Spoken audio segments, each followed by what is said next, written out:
రానున్న 3 ఏళ్లలో రాష్ట్ర ప్రభుత్వం 15 లక్షల ఉద్యోగాలు భర్తీ చేసేలా ప్రణాళిక రూపొందిస్తోందని శాసన సభాపతి గడ్డం ప్రసాద్ కుమార్ అన్నారు. వికారాబాద్ జిల్లా కోట్పల్లి వ్యవసాయ మార్కెట్ కమిటీ నూతన పాలక మండలి ప్రమాణ స్వీకారోత్సవానికి ముఖ్య అతిథిగా హాజరై ప్రసంగించారు. రైతుల సంక్షేమానికి రాష్ట్ర ప్రభుత్వం కట్టుబడి ఉందని, ఆగస్టు 15 లోపు రైతుల రుణాలు మాఫీ అవుతాయన్నారు. ఈ రాష్ట్రంలో కాంగ్రెస్ అధికారంలోకి వచ్చినాక గౌరవ ముఖ్యమంత్రి రేవంత్ రెడ్డి గారి నాయకత్వంలో 30,000 ఉద్యోగాలు ఇప్పటికే ఇవ్వడం జరిగింది.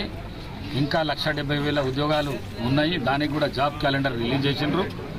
మరి డిఎస్సికి సంబంధించింది ఏదైతున్నదో డిఎస్సి వేయలేరు అని చెప్పేసి పిల్లలంతా ఆ రోజు అడిగినరు.